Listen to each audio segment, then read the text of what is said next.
Yo, what's up, YouTube? It's your boy Brandon. Guess what? Dan DiDio got fired! Woo! Fired! Woo, woo, woo, woo! Yeah, Dan DiDio, the CCO of DC Comics, got the axe. Oh yeah, he got the axe this past week, and it is fantastic because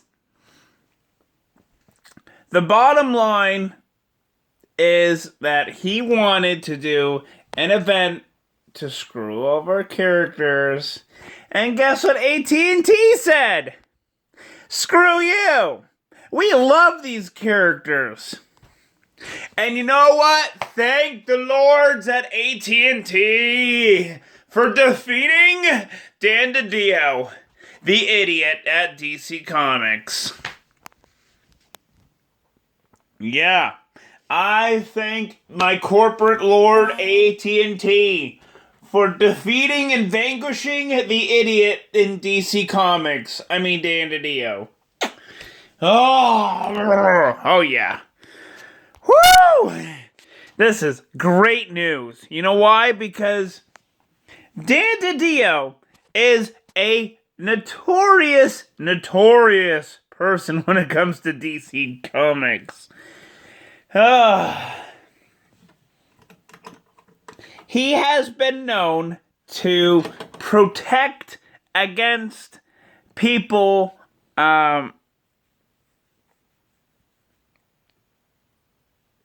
that deem that there are people that sexually that do the whole sexual predator thing on female writers and female everywhere else in DC Comics. He has been protecting sexual predators at DC Comics. Eddie Berganza is one of them. Yeah, one of them. I can breathe. I can breathe now, knowing that Dan DiDio's idiocracy is finally coming to an end. This is gonna be great, and this impacts me because I am a loving comic book fanboy.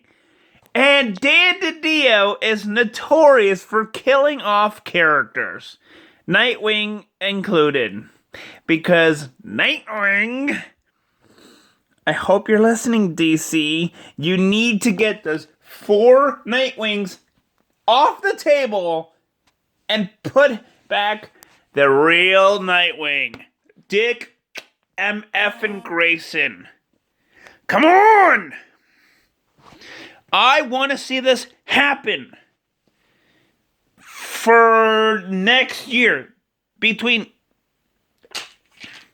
now and next year, I want to see Dick Grayson become the true Nightwing again. I want to see that happen. Also, I want to see Nightwing not get impeached by any editors who really want to kill him off again. Because they've been doing this whole thing where, we gotta get Nightwing killed off. They've been doing it since 2006.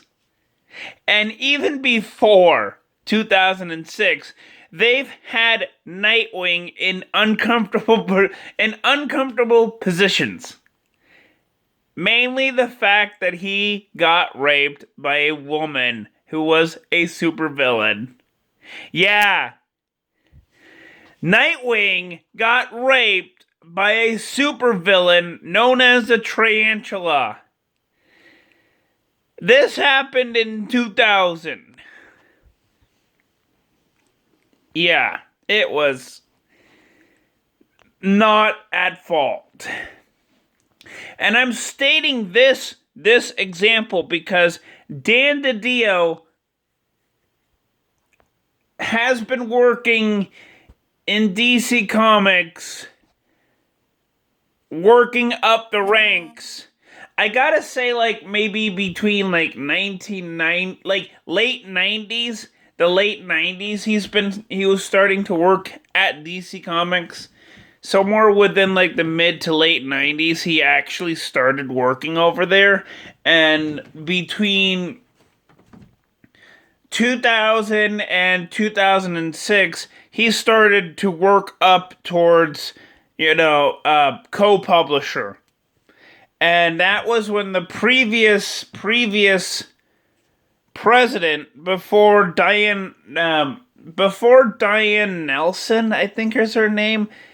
Before her, honestly, I can't remember the guy's name, but I visually have him in my mind. I just cannot pull up his name. But he was the president between 1980-ish, like late 80s to like 2009. But I can't remember his name. It's weird because I can visually see him, but I can't really put his name out. But in that time frame, when that president was working at DC Comics, Dan DiDio started to work over there. When the previous president, before Diane Nelson, before her, when he was the president, I can't remember his name. It's so weird. I can't remember it. I've seen his face a couple of times before, but I can't really remember his name. But the reason I'm saying this is because that's when Dan DiDio started to politically tell all the editors that no superheroes, need to have a happy life. And I think that Geoff Johns would be happy. He would be dancing right now, seeing that Dan DiDio got fired for obvious reasons. Mainly because Dan DiDio wanted to change and screw up the entire timeline, and AT&T told him, "You're not doing this." And to me, I kind of feel like AT&T, they know their customers very well. They know who they get their money from. They know how to market to their customers. Because obviously Dan DiDio is an idiot when it comes to this. When it comes to marketing towards every customer that is out there, Dan DiDio is an idiot. Because we have seen, and I personally have seen this, but shock in all comic books, aka characters killing off and other characters becoming the murderer of that character, gets a little old and it's very stale. And I'm pretty surprised Dan DiDio has not understood this. Because I would love to see Superman happy as ever, flying with a smile on his face. Not the version of Superman who's flying with red eyes and gleeing and saying, "I'm gonna hurt you." Or, "I'm gonna hurt the Joker." Or, "I'm gonna hurt Lex Luthor because I want to. I'm smiling because I'm gonna hurt Lex Luthor for the umpteenth time." That's what I feel Dan DiDio does not get. And that's why I feel that I'm going to put two examples in there. Scott Snyder and Geoff Johns. I feel like they get this. They know how to create and make new things out of existing characters. Okay? Huge example, Dark Knight's Metal. Scott Snyder took the existent concept of Batman, broke him down, and he also reconstructed ideas out of that broken down concept.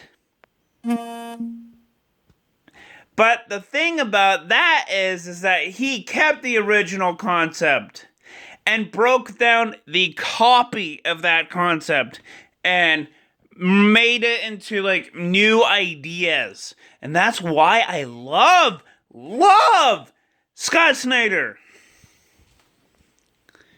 as a DC comic book artist, because he understands what people would want. You know, I mean, it's like he goes out and asks fans, "Hey, do you want to see Wonder Woman and Cheetah fuse together?" Or, "Hey, do you want to see Batman and Batman and Superman fuse together?" "Oh, hey, do you want to see, Batman and Wonder Woman fuse together?" It's like he's asking all the audience members what they want to see when it comes to two characters fusing together. And I'm really hoping that Dark Knight's death metal, I can't wait for that. I really hope that it succeeds and pushes past Dark Knight's Metal. I really hope that it pushes past the boundaries that Dark Knight's Metal already made, and I just wanted to break that boundary. Now, I don't know if it's gonna happen, but it might. Who knows? And the other comic book creator that I love is Geoff Johns, because I call him a master of retcons. Now, he's done some retcons that are poorly done, and he's done some retcons that are majorly awesomely done. Example, Green Lantern. When Green Lantern was deemed as Parallax, nobody, and I mean nobody at DC Comic Books ever gave a backstory as to how Parallax was created.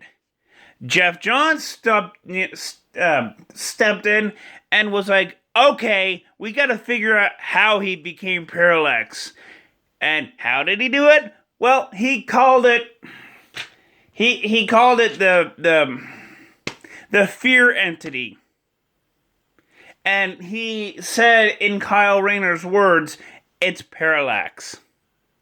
The fear entity. And he gave us the missing link as to how it happened. He actually... No, it was the artist, what was his name? He actually told Ethan Van Sciver to create an entity to make it look scary. And that's what Ethan Van Sciver did for the Green Lantern miniseries that kept on going to become an ongoing series. And fans loved it. Fans loved it. One example that I think was fantastic was that he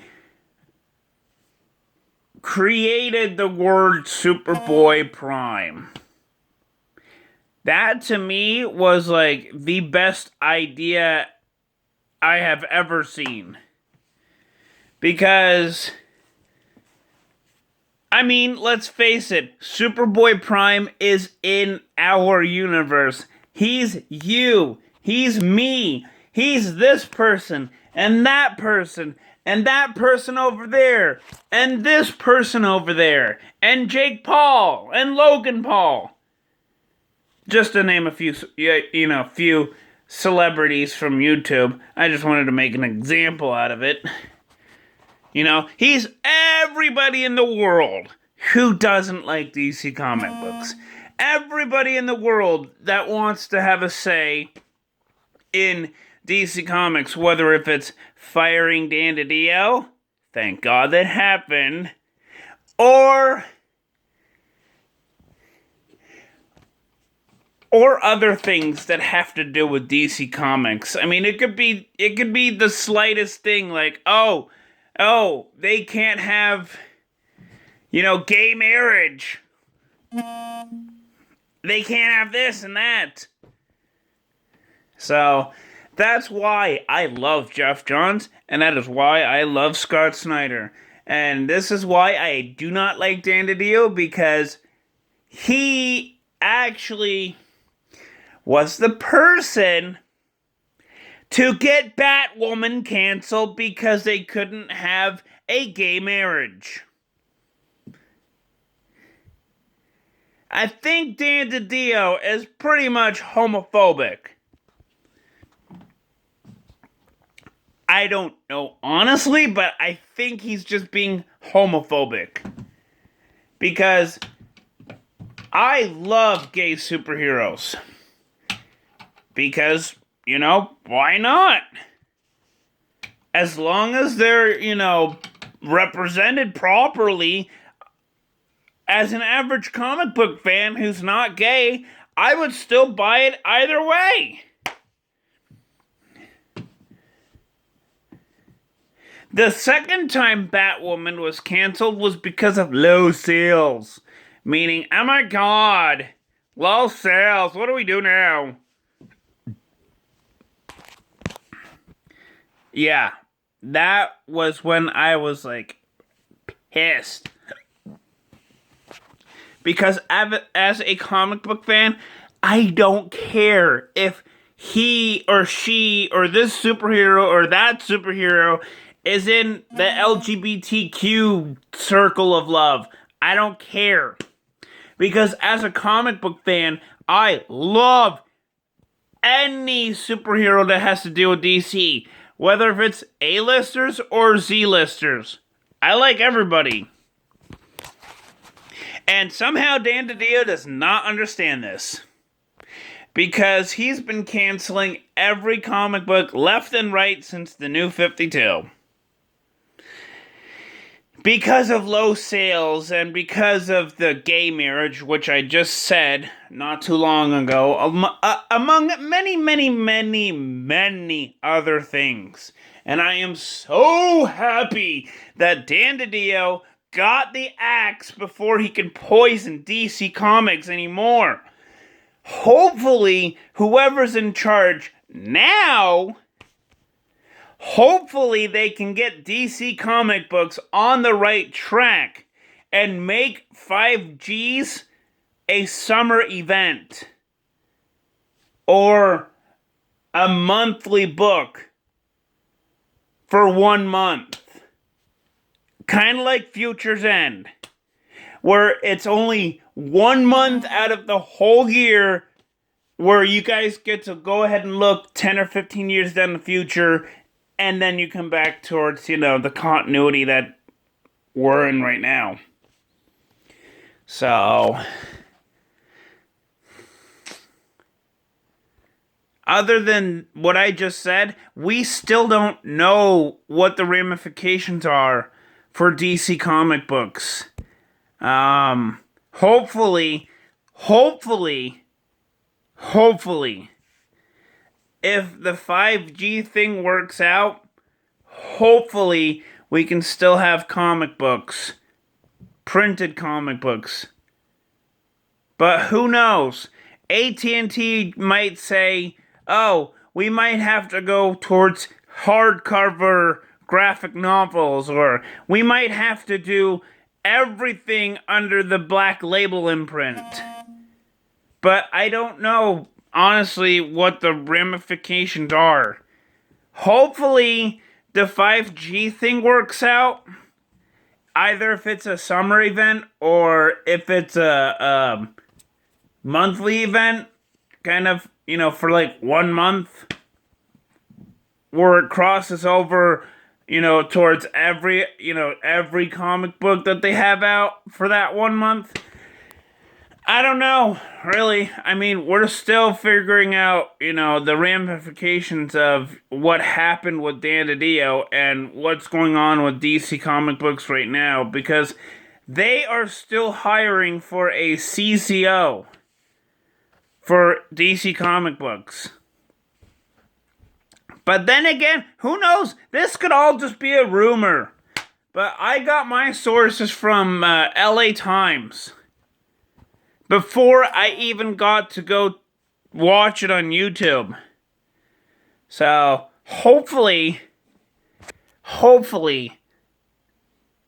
DC Comic Books stays on the right track and prints out their monthly comic books every week of the month. Who knows? They might, but they might do it monthly, like 1 month, 1 week out of 1 month. Because people are saying, oh, comic books are dying now. Woo! Comic book stores are dying. No, they're not. Because as long as people buy their comic books, and as long as people go over there weekly to buy their comic books for each new week of the year, comic book shops are not going to die. And I'm sick and tired of every YouTuber saying this BS about how comic book shops are closing down and dying. As long as the comic book shops get their comics in, and as long as people keep buying their comic books every goddamn day of the year, or every goddamn week of the year, then they're still going to be up and running.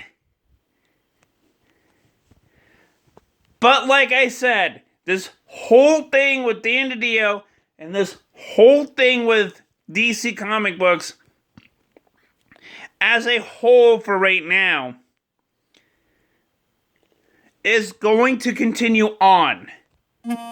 We do not have all the answers right now because this investigation is still going on. But I, as a YouTuber, I will keep making videos about this whenever more information about Dan DiDio being fired, thank God, whenever more information drops, whenever there's more information about this whole current situation right now. So, that's the end of my video for right now. Tune in next time for another comic book review, another Yu-Gi-Oh review, or another Life review. I have no idea what's going to happen next. I just make videos on the fly, so I don't really have a schedule, I don't really have a weekly schedule about doing this or this or this on this or this or this week. So, just like, subscribe, and I will see you guys in the next video. Like I said, if it's either going to be a comic book review, a Yu-Gi-Oh review, or a Life review. So, yeah, like, right there in the comic books, right there in the YouTube section right there, please like and subscribe. I want to see myself get up to 100 subscribers by the end of the year. So, yeah. Peace!